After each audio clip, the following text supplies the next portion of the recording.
Olá, meus amigos, olá, minhas amigas do Legislação Integrada. Aqui quem fala é o professor Bruno Valente e hoje nossa conversa é sobre o informativo de número 759 do STJ. Antes de começar, aquele convite de sempre, não deixe de nos seguir no Spotify, Deezer, Apple Podcasts, Google Podcasts ou no YouTube e também não deixe de ativar o sininho para ficar sabendo de todas as novidades. Além de curtir, compartilhar, comentar e enviar para aquele amigo que também tem interesse nesse tipo de conteúdo. Não deixa também de nos seguir no Instagram, @legislação_integrada. E o mais importante de todos os convites, acesse legislaçãointegrada.com.br. Lá você vai conhecer o Clube da Lei, que é o nosso clube de membros que te dá acesso a todos os materiais de legislação integrada. Esses materiais integram a legislação com a jurisprudência de uma forma super contextualizada, super didática, em um material que é atualizado toda semana. Além disso, você tem acesso a todos os planos de leitura, que são planos por carreira e planos por edital, tendo também acesso àqueles planos por edital que são inseridos na vigência da sua assinatura. Todos os planos são pensados de uma forma organizada para que você tenha uma continuidade de estudo quando o edital novo é publicado. Então é o que você precisa para um estudo organizado, atualizado e completo de lei seca e jurisprudência.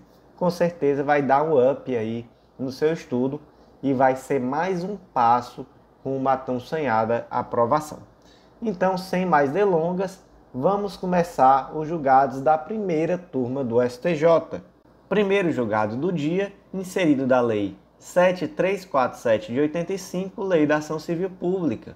Destaque da seguinte forma: não havendo limitação subjetiva no título executivo, em razão das peculiaridades do direito tutelado, é indevida a limitação de sua abrangência aos filiados relacionados na inicial da ação coletiva proposta por sindicato. Vamos lá para a Lei da Ação Civil Pública, artigo 5º. Lá no artigo 5º vai determinar quem são os indivíduos legitimados para propor ação civil pública, bem como a respectiva ação cautelar. Dentre esses, lá no inciso 5º, você tem a associação. E aí a associação ela tem que concomitantemente estar constituída há pelo menos um ano nos termos da lei civil. Essa questão do requisito temporal pode ser dispensada, conforme sabemos, de acordo com o caso concreto, e ela tem que incluir, dentre as suas finalidades, proteção ao patrimônio público, social, meio ambiente, consumidor, ordem econômica, livre concorrência, direitos raciais, étnicos ou religiosos, ou patrimônio artístico, estético, histórico, turístico e paisagístico. Por que eu li isso? A gente está falando de sindicato. Por que eu li aqui esse dispositivo que trata sobre a associação? Porque o sindicato nada mais é do que um tipo de associação, que é uma associação entre indivíduos em virtude de uma categoria profissional. Então, é nesse dispositivo que se fundamenta a legitimidade do sindicato para propor ação civil pública. Gente, o sindicato, quando propõe uma ação civil pública, ele atua por representação processual ou por substituição processual? Isso é importante, professor. Qual a diferença? Gente, isso é importantíssimo. Quando o indivíduo atua por representação processual, ele está atuando em nome de terceiro. Quando ele atua em substituição processual, ele atua em nome próprio, tutelando o direito de terceiro. O efeito disso é que, nesse caso da substituição processual, que eu já adianto respondendo à pergunta, na ação civil pública, o sindicato atua em substituição processual. Então, nesse caso, a exigência do rol de filiados que vão ser representados ali naquela petição inicial não faz sentido de existir. E não faz sentido porque não há representação. Se fosse uma ação em que o sindicato atua como representante processual, aí seria necessário, de fato, que fosse relacionado à lista daqueles indivíduos que estão representados naquela petição, naquela ação. Mas aqui o sindicato está agindo como substituto processual. Então, como substituto processual, ele está tutelando em nome próprio o direito de toda a categoria, legal? Portanto, o que aqui se decidiu? Que, olha, não existindo uma limitação subjetiva no título executivo. O título executivo aqui, no caso, vai ser a sentença coletiva. Em razão das peculiaridades do direito tutelado, é indevida a limitação de sua abrangência aos filiados relacionados na inicial, na ação coletiva proposta por sindicato. Então, portanto, não é possível fazer essa limitação do efeito dessa sentença coletiva tão somente a um ou outro indivíduo que esteja relacionado na inicial. Aqui se atua como substituto processual e toda a categoria é beneficiada. Próximo julgado do dia, inserido na Constituição Federal, destaque da seguinte forma: existe interesse de agir na proposição de ação ordinária, objetivando a anulação de débito fiscal com fundamento na ocorrência de erro perpetrado pelo contribuinte no preenchimento de declaração de crédito tributário federal, ainda que inexistente prévio requerimento administrativo. Onde é que a gente inseriu esse julgado? Artigo 5º, inciso 35. A lei não excluirá da apreciação do Poder Judiciário lesão ou ameaça a direito. Qual foi o caso concreto aqui? Um indivíduo preencheu de forma equivocada uma declaração de crédito tributário federal. Por conta desse preenchimento incorreto, houve um lançamento do tributo e a cobrança desse tributo a maior do que deveria. O indivíduo, ele, ao invés de procurar administrativamente a correção desse tributo, desse lançamento tributário, ele requereu judicialmente.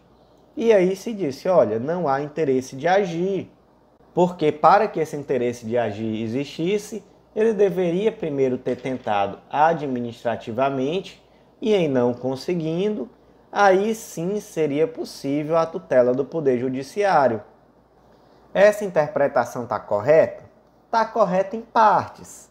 Porque, veja bem, se estivéssemos falando simplesmente do preenchimento equivocado da declaração, e se o objetivo desse indivíduo fosse simplesmente consertar aquilo que foi feito, que essa declaração passasse a estar correta, aí sim, de fato, daria para dizer que não houve nenhuma lesão ou ameaça a direito que justificasse o interesse de agir em uma ação judicial, já que isso daí seria possível através de um simples requerimento administrativo.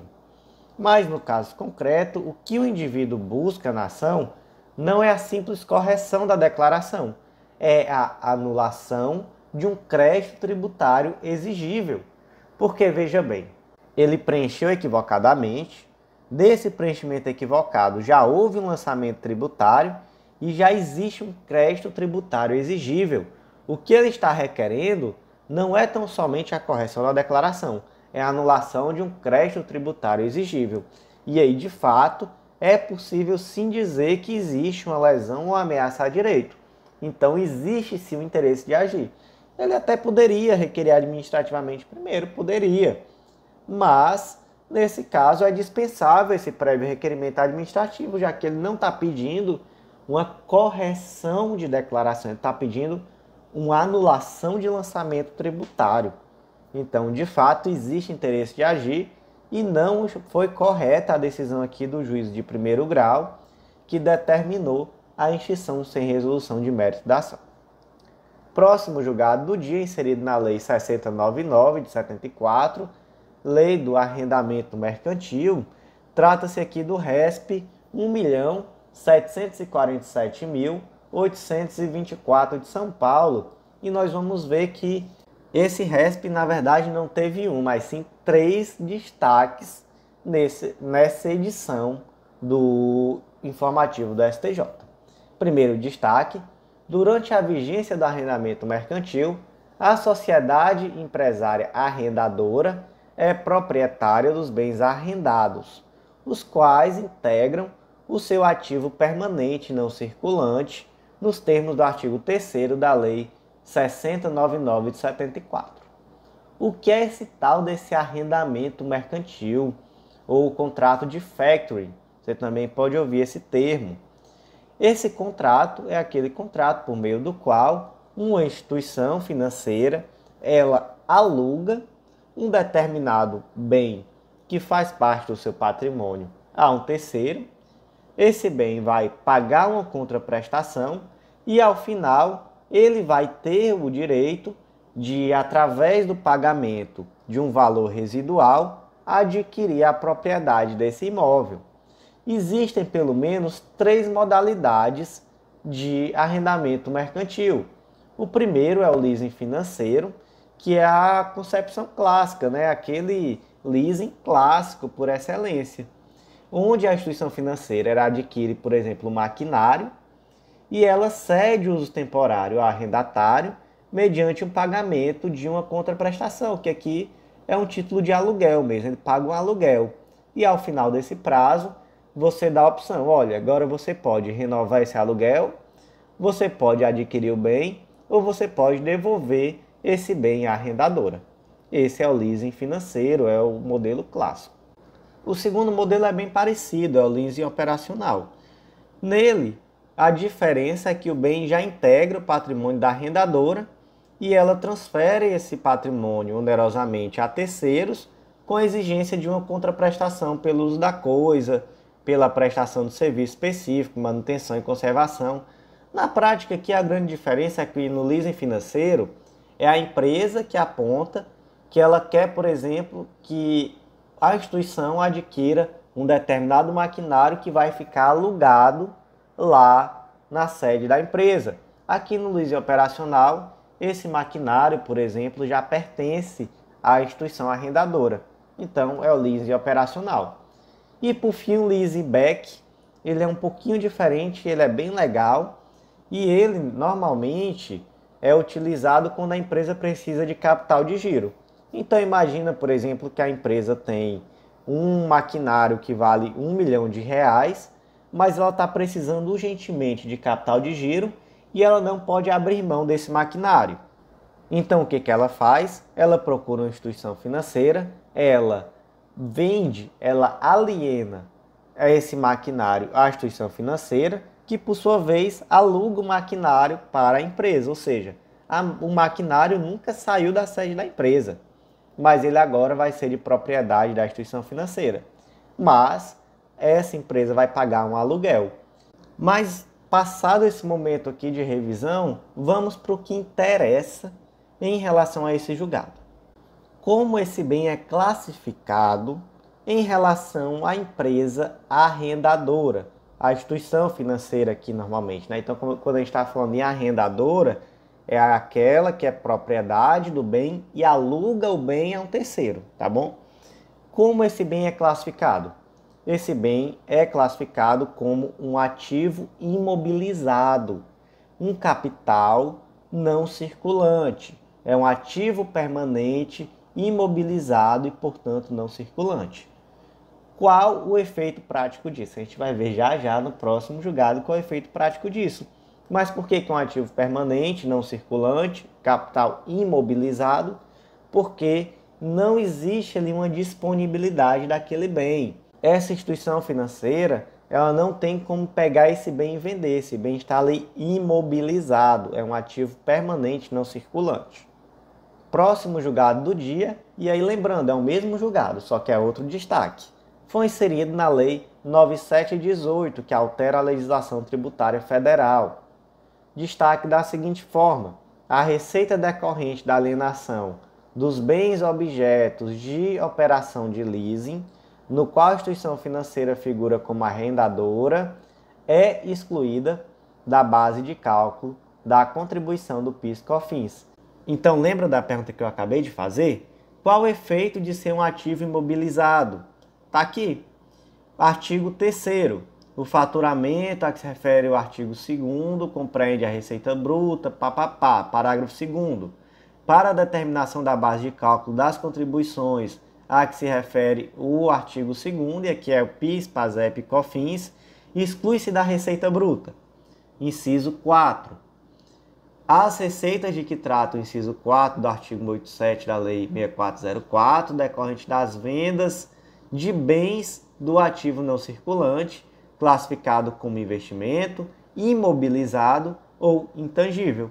Portanto, meus amigos, o efeito prático aqui é a alienação desse objeto em operação de leasing está excluída da base de cálculo de contribuição de PIS/COFINS. Por quê?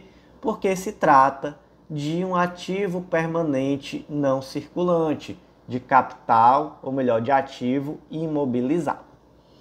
Próximo destaque do dia, também referente aqui ao mesmo julgado, só que agora o destaque foi lá na Lei 8.212, que é a Lei das Normas Gerais da Seguridade Social. Destaque da seguinte forma: as instituições financeiras descritas no artigo 22, parágrafo 1º da Lei 8.212 de 91 podem deduzir da base de cálculo das contribuições ao PIS e da COFINS as receitas oriundas da alienação de bens do ativo permanente.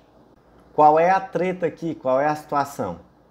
O artigo 22, parágrafo 1º, lá da Lei 8.212, vai dizer que bancos comerciais, banco de investimento, caixa econômica, financeiras, etc., ela vai pagar uma contribuição adicional de 2,5% sobre a base de cálculo definida nos incisos anteriores.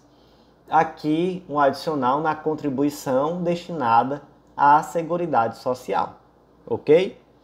E aí, essas instituições vai estar lá no artigo 3º, parágrafo 5º e 6º da Lei 9718, algumas hipóteses de exclusão da base de cálculo dessa contribuição. Então, como a gente viu aqui, vamos aqui só reformular para poder ficar tudo bem direitinho na mente de vocês.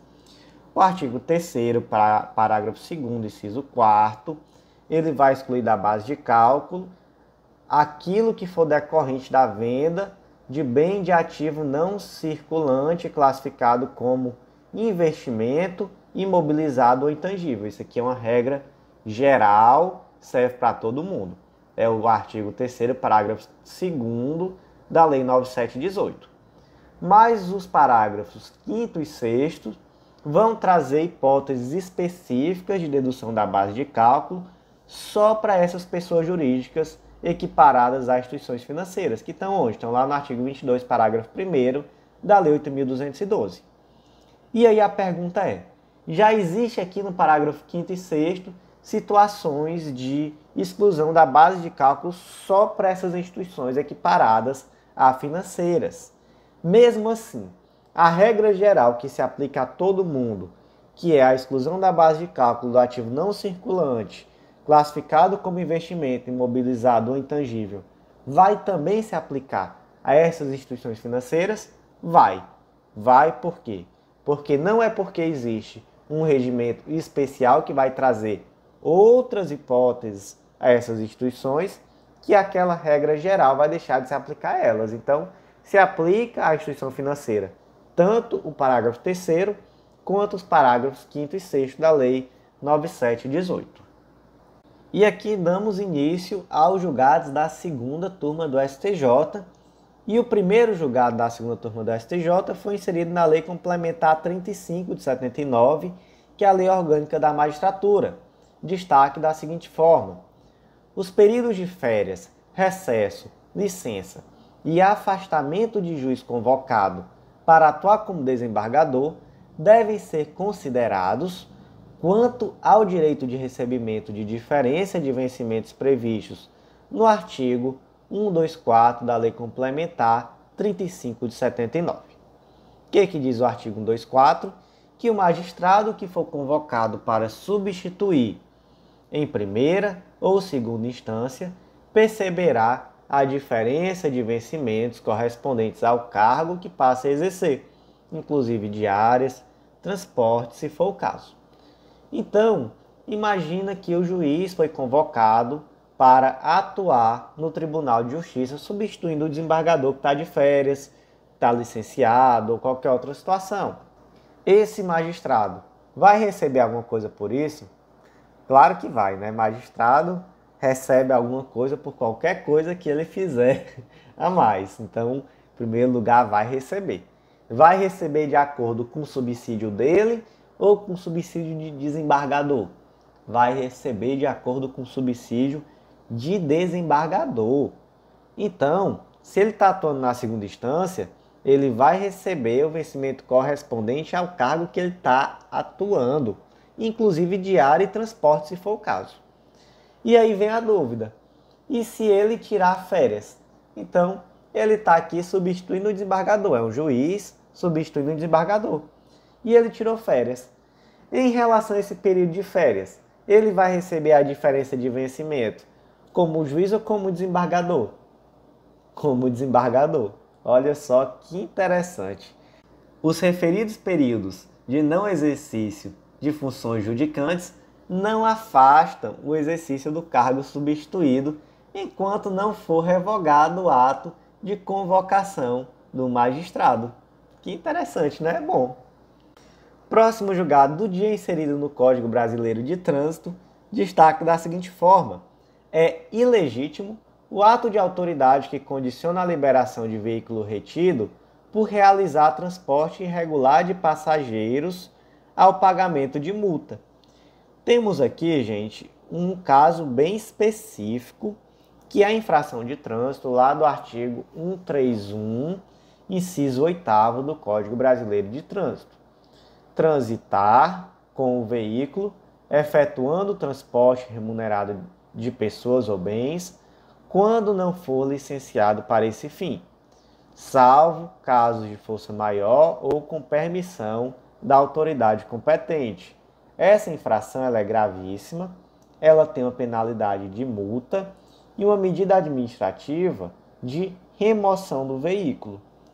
E aí vem a pergunta: nesse caso concreto aqui, é possível que a autoridade que removeu o veículo condicione a liberação desse veículo ao pagamento de multa? E aí a resposta é não, não é possível. Por que que não é possível? Porque a medida administrativa aqui, que está no artigo 231, é só a remoção do veículo e não a apreensão. Então, se é só a remoção, isso não abrange o recolhimento do bem ao depósito do órgão de trânsito. É tão somente a retenção do veículo até que se resolva a irregularidade. Existe, gente, uma súmula, que é a súmula 510 do STJ, que diz que a liberação de veículo retido apenas por transporte irregular de passageiros não está condicionada ao pagamento de multas e despesas.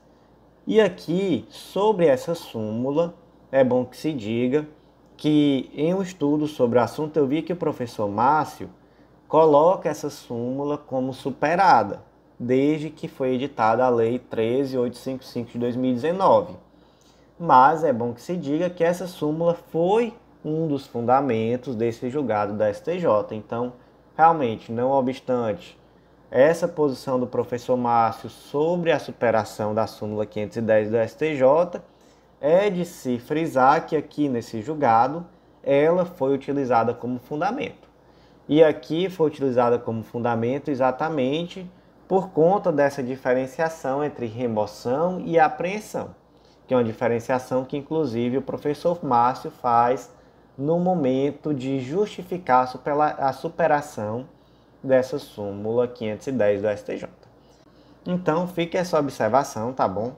Apesar dessa posição do professor Márcio da superação da súmula 510 do STJ, ela foi sim utilizada como fundamento aqui nesse julgado, que é um julgado super recente, né, de novembro de 2022, informativo 759.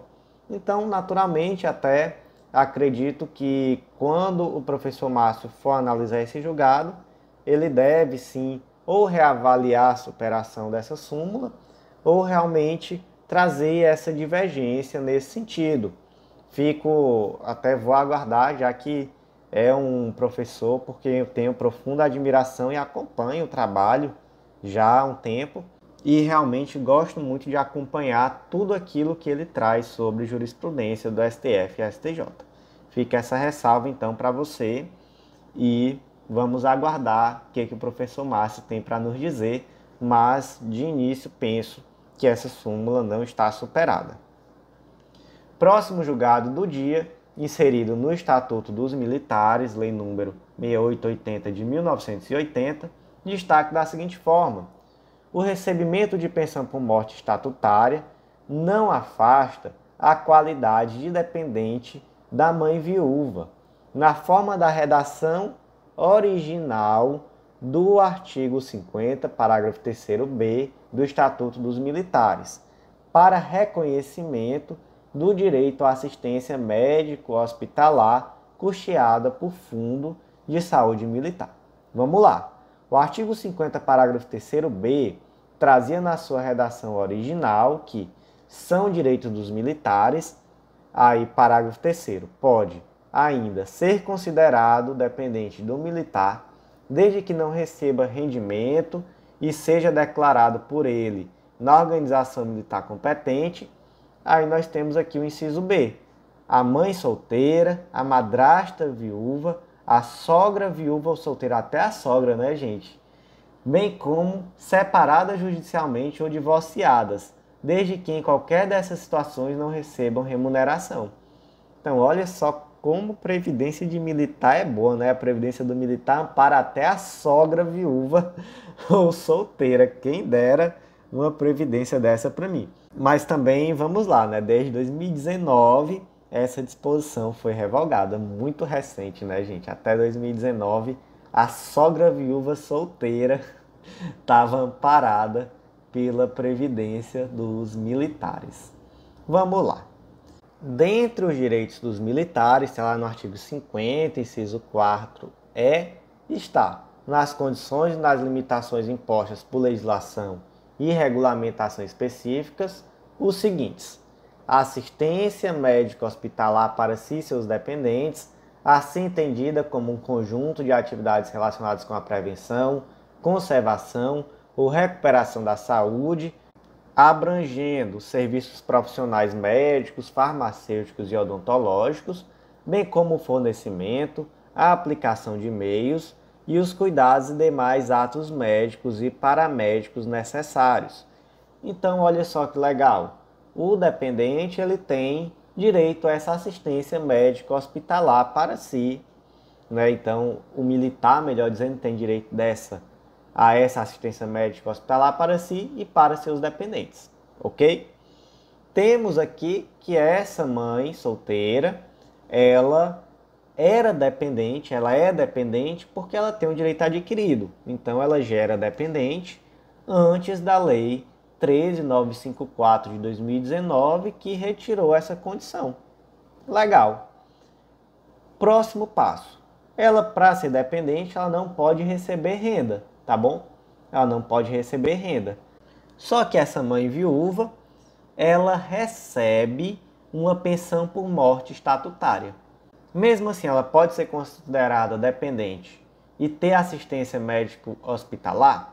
Pode, porque o artigo 50, parágrafo 4º diz: para efeito do disposto nos parágrafos 2º e 3º desse artigo, não serão considerados como remuneração os rendimentos não provenientes de trabalho assalariado, ainda que recebido dos cofres públicos, ou a remuneração que, mesmo resultante de relação de trabalho, não enseja ao dependente do militar qualquer direito à assistência previdenciária oficial. Então, nesse caso aqui, essa mãe viúva do militar, ela vai ter sim direito à assistência médica hospitalar, ainda que ela receba uma pensão por morte.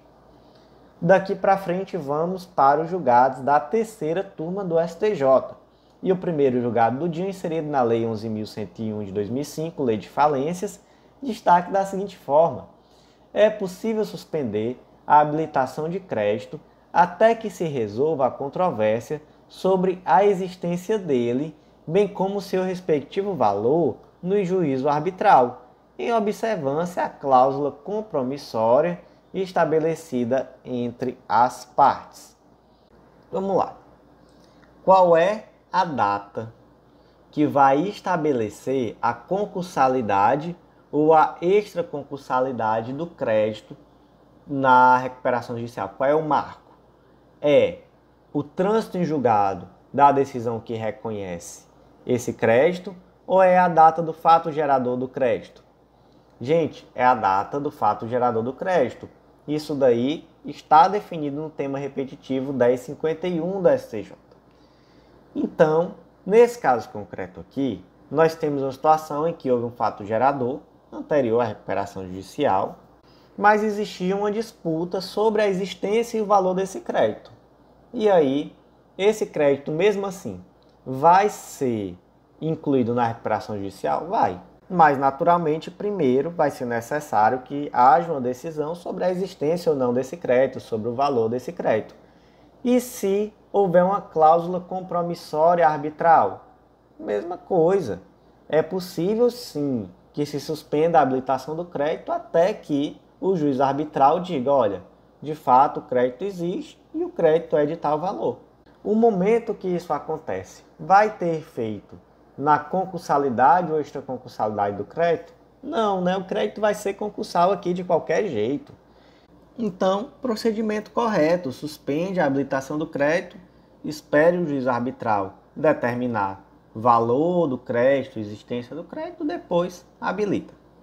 Próximo julgado do dia inserido no Código de Processo Civil, destaque da seguinte forma: após a alteração do artigo 921, parágrafo 5º do CPC, promovida pela Lei 14.195 de 2021, o reconhecimento da prescrição intercorrente e a consequente extinção do processo obstam a condenação da parte que deu causa à ação ao pagamento de honorários sucumbenciais.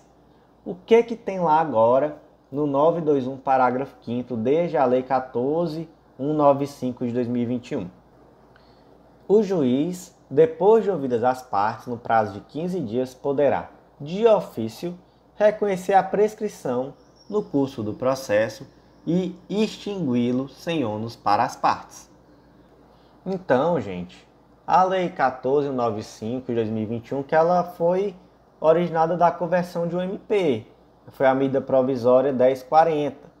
Ela modificou um pouco, ou até substancialmente, né? Ela modificou esse procedimento do reconhecimento da prescrição intercorrente. Desde então, quando não se localiza o executado ou bem penhorável, o processo e o prazo prescricional só pode ser suspenso uma vez e pelo prazo máximo de 1 ano. E além disso, quando se reconhece a prescrição intercorrente, há a extinção do processo sem ônus para qualquer das partes, exequente ou executada. Inclusive, isso vem para retirar alguns absurdos. Já vi, por exemplo, inclusive teve decisão recente da STJ desfazendo esse absurdo em que o indivíduo exequente não conseguiu satisfazer seu crédito e depois ainda foi condenado em honorário de sucumbência. Porque, enfim, a execução foi frustrada. E aí você imagina um absurdo, o indivíduo não conseguiu resolver a sua situação, ele tinha direito ao crédito reconhecido pelo Poder Judiciário, ele não conseguiu o dinheiro dele e ainda teve que pagar honorários. Gente, isso daí é uma aberração que eu não consigo imaginar. Recentemente, eu estou sem esse julgado aqui, nesse momento, mas teve informativo da STJ, onde se desfez esse tipo de absurdo. E aqui, essa previsão, ela vem dizer que, olha, nesse caso aqui se extingue e não tem ônus para qualquer das partes. Existe um debate sobre a constitucionalidade ou inconstitucionalidade desse dispositivo, é a ADI 7005, mas até o momento essa ADI não foi julgada e ela está conclusa para julgamento. Desde março, o relator é o ministro Roberto Barroso. É bom que se saiba que em breve poderemos ter uma decisão sobre a constitucionalidade ou inconstitucionalidade desse dispositivo.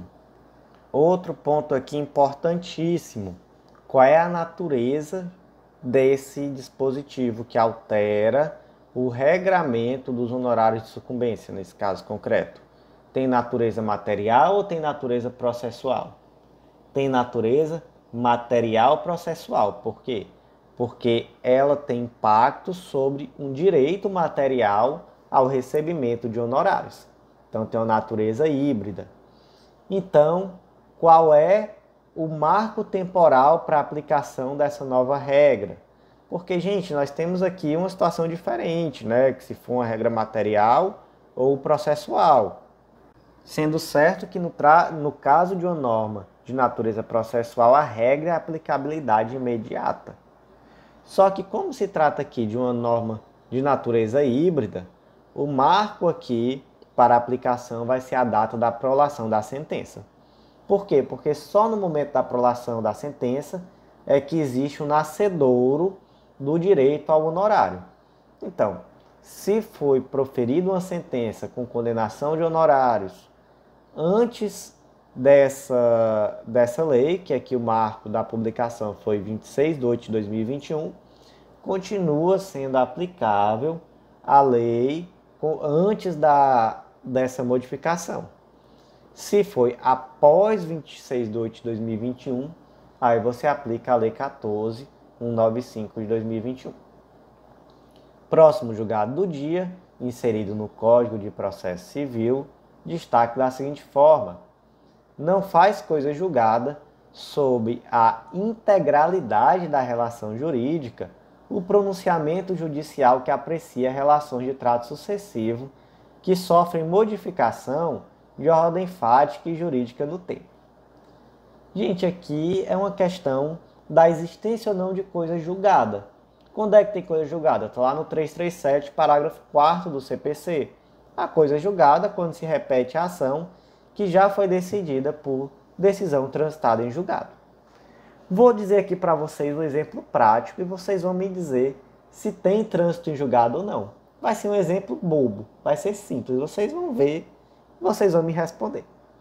Joãozinho e Mariazinha celebraram um contrato jurídico, onde pelo período de 10 anos, Mariazinha tem que pagar um determinado valor a Joãozinho e Joãozinho tem que prestar um determinado serviço a Mariazinha.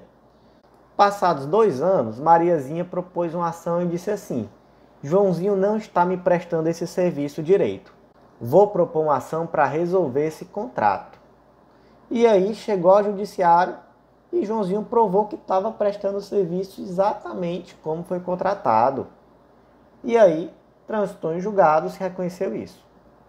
5 anos depois, já no 7º ano de contrato, Mariazinha disse: olha, agora Joãozinho de fato não está mais prestando serviço. Faz meses que ele nem aparece aqui, ele sumiu no mapa. Enfim, eu só encontrei ele no barzinho tomando uma. Trabalhar que é bom ele não está fazendo. Então agora eu vou propor outra ação pedindo a resolução desse contrato. E aí na hora que ela propôs, o Joãozinho disse assim: ó, não, Nanina, não. Já há coisa julgada. Foi decidido lá no ano 2 do contrato que eu estou sim prestando o serviço. Então tem coisa julgada. Não tem como decidir de novo, não. Joãozinho tem razão, gente? Gente, não, né? Joãozinho não tem razão. É uma relação de trato continuado. Já se passaram 5 anos. A sentença ela só definiu que nos 2 primeiros anos de contrato, Joãozinho, de fato, prestou o serviço de forma correta. Dali para frente, imagina o tanto de coisa que pode acontecer. Pode ser que Joãozinho, dali para frente, realmente não tenha mais prestado o serviço. Então, coisa julgada não existe. Aqui vai ter que ser avaliado novamente, porque aqui, na verdade, se trata de outra situação. É o mesmo contrato, mas aqui, certamente, 5 anos é um período suficiente para existir uma modificação de ordem fática e jurídica. Então, de fato, não há coisa julgada. Foi isso que se reconheceu aqui no RESP 2.027.650 do Distrito Federal. não faz coisa julgada sobre a integralidade da relação jurídica, o pronunciamento judicial que aprecia relações de trato continuado que sofrem modificações de ordem fática e jurídica no tempo. Daqui para frente iniciamos os julgados da quarta turma do STJ e o primeiro julgado foi inserido no Código Civil, destaque da seguinte forma: o termo inicial do prazo de prescrição da pretensão ao recebimento de honorários advocatícios contratados sob a condição de êxito da demanda judicial, no caso em que o mandato foi revogado por ato unilateral do mandante, antes do término do litígio, é a data do êxito da demanda e não a da revogação do mandato. Vamos lá, qual é o prazo prescricional do advogado para executar seus honorários advocatícios? É de 5 anos, está lá no artigo 206, parágrafo 5º, incisos 2 do Código Civil. Ok? Qual o termo inicial desse prazo? O mesmo artigo 206, parágrafo 5º, inciso 2 também diz: são 5 anos contados do prazo da conclusão do serviço, da cessação dos respectivos contratos ou mandato. Essa é a regra. Então, em tese, se a gente fosse seguir a regra, aqui nesse caso, que é um contrato advocatício com cláusula ad êxitum, então o indivíduo só recebe se a ação for procedente. Nesse caso, então, se a gente fosse seguir essa regra, o prazo prescricional da cobrança dos honorários iria surgir antes mesmo de existir o honorário a ser cobrado. Por quê? Porque no curso da ação, o mandante, o cliente, revogou o mandato do advogado. Mas em que momento surgiu o honorário? Só após o fim da ação. Então, nesse caso aqui, gente, qual vai ser o termo inicial desse prazo prescricional para cobrar os honorários? Vai ser a data do êxito da demanda. Qual é a fundamentação aqui? É o princípio da actio nata. Então, enquanto não existir o crédito, como é que vai existir prescrição da pretensão de cobrar esse crédito? Não faria nem sentido, né? E aí vamos para o segundo ponto, que eu acho que eu até deveria ter tratado dele primeiro. Eu acho que até era o primeiro ponto, eu inverti aqui um pouco a ordem das coisas. Tem cláusula, é aqui um contrato de recebimento de honorários advocatícios com cláusula ad êxitum. Então, o indivíduo só vai ter direito aos honorários se ele ganhar. Então, por exemplo, é aquele advogado que diz: olha, se você ganhar esse processo, você vai me pagar 30% do que você receber. Mas aí suponha que esse advogado propôs a ação, passou 5 anos trabalhando, 5 anos correndo atrás, já teve até sentença de procedência às vezes, mas ainda tem recurso pendente, e o cliente chega e diz assim: esse advogado não está fazendo nada, vou revogar o mandato desse advogado e vou colocar um advogado novo. E aí, gente, nesse caso tem cláusula, a remuneração aqui é somente ad êxito. O advogado trabalhou 5 anos nesse processo. Ele não vai receber nada, então, gente, ele tem direito de receber sim, proporcionalmente ao que ele trabalhou. Quem é que fixa qual vai ser o percentual que ele vai ter direito aqui? Vai ser o juiz. Então, o juiz pode arbitrar qual o percentual que esse advogado vai ter direito. Ele vai ter direito a 100%? Não, ele não vai ter direito a 100% porque, de fato, ele não trabalhou até o fim do processo. Só que, se ele trabalhou substancialmente no processo, ele naturalmente vai ter direito a um percentual bem próximo de 100% daquilo que foi contratado. Vai depender aqui do caso concreto. Daqui para frente, julgados da 5ª turma do STJ, e o primeiro julgado foi inserido na Constituição Federal. Destaque da seguinte forma: havendo controvérsia entre as declarações dos policiais e do flagranteado e inexistindo a comprovação de que a autorização do morador foi livre e sem vício de consentimento, impõe-se o reconhecimento da ilegalidade da busca domiciliar. Então, é aquele caso concreto que o advogado, que o policial vai até um determinado domicílio e ele prende o indivíduo em flagrante, ele adentra aquela residência, encontra ali alguma prova de um determinado crime. E ele, quando chega na delegacia, diz assim, ó, não, mas eu só entrei porque o proprietário da casa me autorizou a entrar. E o proprietário diz assim, não autorizei coisa nenhuma. Aí o juiz pode pensar assim, tenho aqui um servidor público que tem presunção de veracidade do que ele está falando. Se ele está me dizendo que o Joãozinho autorizou ele a entrar, é porque o Joãozinho autorizou e é o Joãozinho que está mentindo, porque foi encontrada a droga. Só que a gente vai para a realidade, a gente sai do mundo da fantasia e a gente parte aqui para o mundo real. Quem é um indivíduo que tem, por exemplo, droga dentro de casa, arma, enfim, que está cometendo um crime, que está em estado de flagrância naquele momento, enfim, que ele permitiria, ou melhor, ele está em estado de flagrância se alguém entrar e perceber que tem alguma coisa lá dentro, né? Mas até então é só a porta de uma casa, não tem como saber. Qual é o indivíduo que nessa situação, sabendo que se a polícia entrar na casa dele, vai encontrar alguma prova de um crime, que vai simplesmente dizer, entre, seu polícia, tranquilamente, sem que para isso ele tenha sofrido alguma coação, ele tenha, enfim, algum receio em não deixar a polícia entrar. Até que ponto é crível essa afirmação do policial militar de que ele foi autorizado? Então, diante dessa situação concreta, né, saindo desse mundo da fantasia, é claro que, via de regra, não houve essa autorização. E o STJ já decidiu, por exemplo, que é necessário, para que se comprove esse tipo de autorização, que a autorização se dê por escrito, que se chame testemunhas para que se perceba, para que se confirme, melhor dizendo, que houve autorização.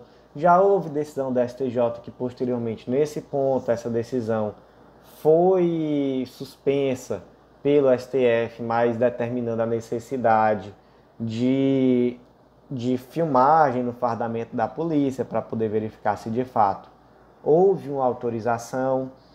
Enfim, inclusive nesse ponto, quando a gente fala da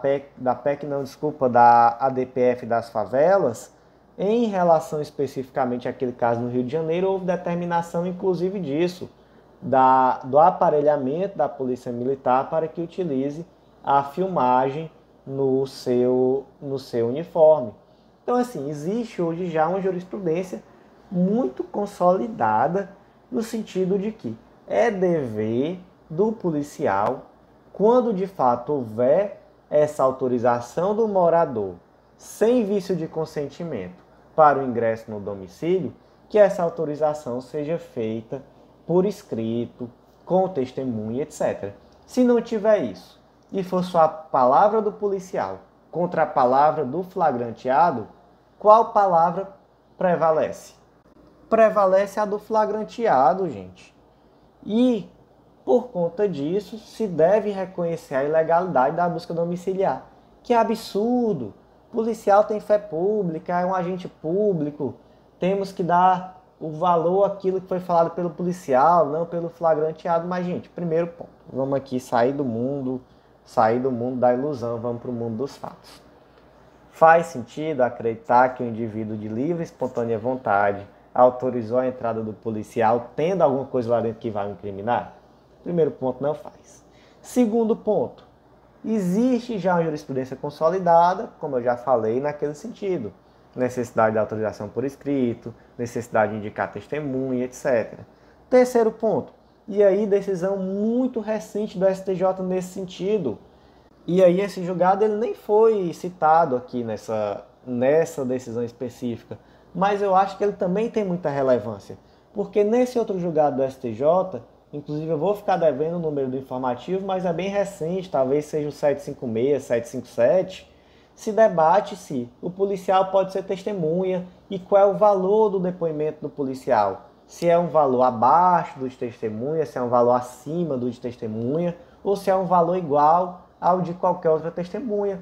E se decidiu, olha, a palavra do policial tem igual valor a de qualquer outra pessoa, nem menos, nem mais. Ela tem igual valor, portanto, não há como, dentro da esfera penal, partir desse pressuposto de dizer que a palavra do policial goza de presunção de veracidade quando ele vem falar, por exemplo, que o morador autorizou a entrada no domicílio livre e sem vício de consentimento. Não. Isso daí, realmente, a jurisprudência é muito clara no sentido de que não existe, tá bom, gente? Então, nesse caso aqui, prevalece a palavra do flagranteado. E, gente, quando a gente fala em autorização do morador livre e sem vício de consentimento, é bom a gente também frisar essa parte do sem vício de consentimento, tá bom?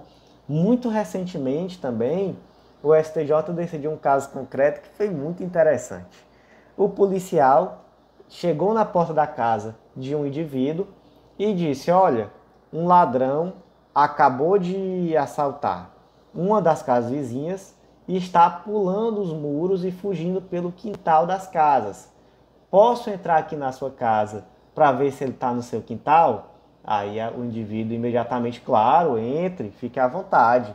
Na hora que esse policial entrou na casa, ele não foi procurar ladrão nenhum, ele já foi logo procurando droga ali, tudo, encontrou as drogas, encontrou balança de precisão, pegou esse indivíduo e prendeu em flagrante por tráfico.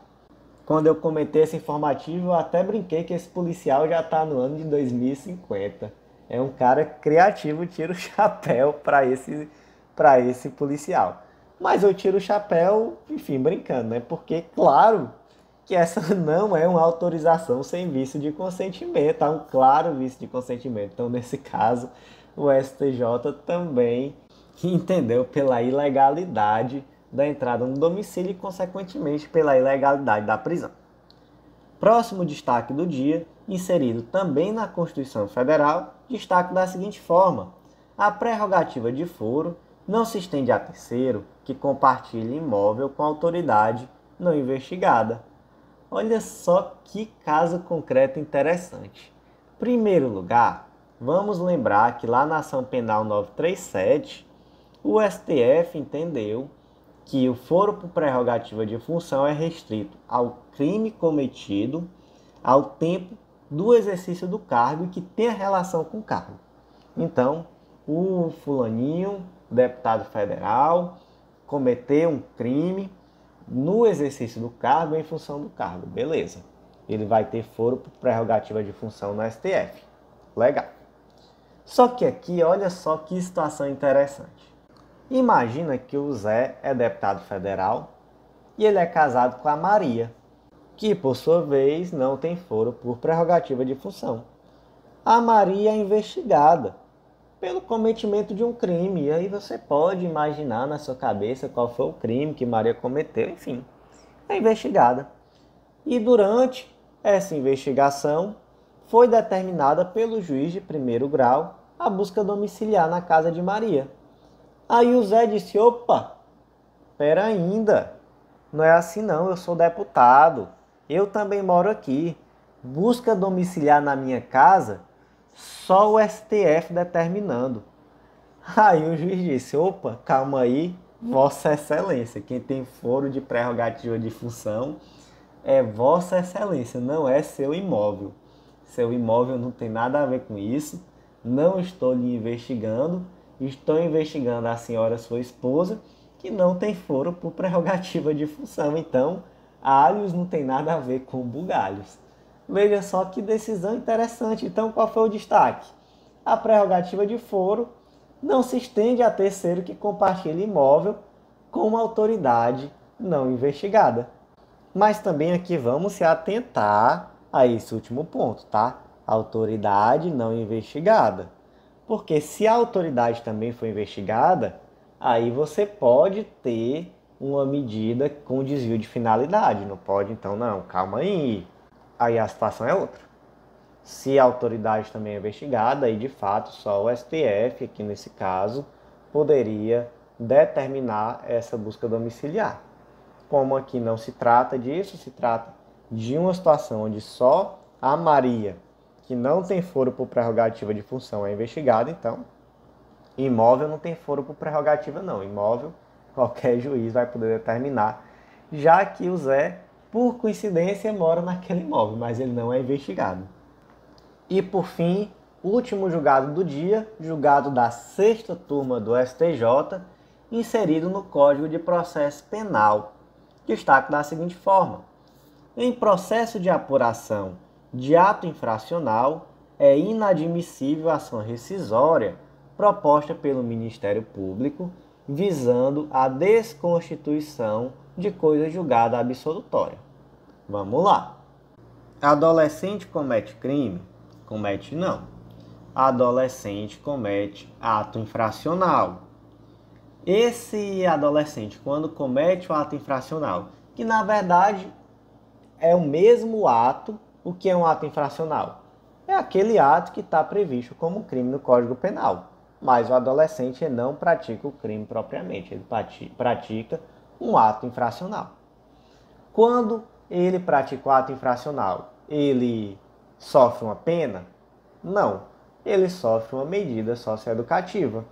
Qual a natureza? É uma medida de caráter pedagógico, mas que igualmente tem um caráter sancionador e punitivo. Então está contextualizado, né? Adolescente pratica ato infracional, por conta desse ato, medida socioeducativa de caráter pedagógico, mas também caráter sancionador e punitivo. Vamos em frente. Qual diploma legal que vai tratar sobre esse tema? A princípio é o ECA. E o que diz o artigo 152 do ECA? Que aos procedimentos regulados por essa lei, aplicam-se subsidiariamente as normas gerais previstas na legislação processual pertinente. Qual é a legislação processual pertinente? Nesse caso, que vai ser aplicada subsidiariamente no caso de medida socioeducativa, ou melhor, no caso de procedimento para aplicação de medida socioeducativa. E aí até depende, né? Porque no processo de conhecimento se aplica o Código de Processo Penal e no sistema recursal se aplica o Código de Processo Civil. E aqui com detalhe que os prazos aqui são contados em dias corridos. Então, mesmo com essa aplicação subsidiária, naturalmente, existem aqui peculiaridades. Outra peculiaridade importantíssima é a vedação do prazo em dobro para a Fazenda Pública e para o Ministério Público aqui no âmbito do ECA. E aí, lá no Código de Processo Penal, existe um negócio chamado revisão criminal. Quando é que se propõe? Está lá no artigo 621. A revisão dos processos findos será admitida quando a sentença condenatória for contrária ao texto expresso da lei penal ou evidência dos autos, quando a sentença condenatória se fundar em depoimentos, exames ou documentos comprovadamente falsos, ou quando, após a sentença, se descobrirem provas novas de inocência do condenado ou de circunstância que determine ou autorize a diminuição especial da pena. Qual prazo para propor uma revisão criminal? Não existe prazo. A qualquer momento é possível propor essa ação criminal. E o artigo 526, parágrafo único, diz: de qualquer maneira não poderá ser agravada a pena imposta pela decisão revista. Então, revisão criminal é um negócio que existe para superar uma injustiça perpetrada contra o réu. Então, depois de um tempo, se descobriu que, na verdade, ele era inocente, se descobriu que aquelas provas eram falsas, se percebeu que houve um julgamento ali totalmente contrário à lei ou contrário às provas nos autos, então você propõe uma revisão criminal, tá bom? No caso de medida socioeducativa, existe revisão criminal ou revisão de medida socioeducativa? Não, não propriamente. Mas você pode propor uma ação rescisória. A gente viu, né, que o sistema recursal no âmbito do ECA é o sistema recursal do Código de Processo Civil. E a ação rescisória é recurso? Não, não. Mas é uma ação autônoma de impugnação, que na prática vai ter um efeito semelhante ao de um recurso, só que ela vai acontecer aqui depois de transitado em julgado com o objetivo de desconstituir a coisa julgada. Então vamos lá. É possível você propor uma ação rescisória em face de uma decisão transitada em julgada que aplicou medida socioeducativa em virtude da prática de ato infracional. Legal. Só que nesse caso concreto, o Ministério Público propôs a ação rescisória não em face de uma sentença condenatória, mas sim em face de uma sentença absolutória já transitada em julgada, com o objetivo, então, de que essa sentença absolutória fosse substituída por uma sentença que aplica medida socioeducativa. Isso é possível? O MP justificou dizendo que era possível porque o caráter da medida socioeducativa era pedagógico. E o STJ disse, não, isso não é possível, porque, apesar de ter natureza pedagógica, existe caráter sancionador e punitivo. E não se pode aplicar ao adolescente uma situação mais gravosa do que o adulto. Se nem face do adulto é possível uma revisão criminal para tornar aquela decisão transitada e julgada mais grave, imagine em face de um adolescente. Então, não cabe uma ação rescisória com o objetivo de desfazer uma coisa julgada absolutória em um procedimento aqui de apuração de ato infracional. Então, meus amigos, por hoje foi isso. Agradeço a você que ouviu até o final. Reitero aquele convite, vem fazer parte do nosso clube de membros, o Clube da Lei. Com certeza vai ajudar demais os teus estudos daqui para frente. Não deixa de acessar legislaçãointegrada.com.br. Se tiver qualquer dúvida, fala com a gente no Instagram. Lá no Instagram também tem o link do nosso WhatsApp. Pode mandar mensagem que estamos aqui para ajudar no que você precisar. Te aguardo no nosso clube e te aguardo também no nosso próximo podcast.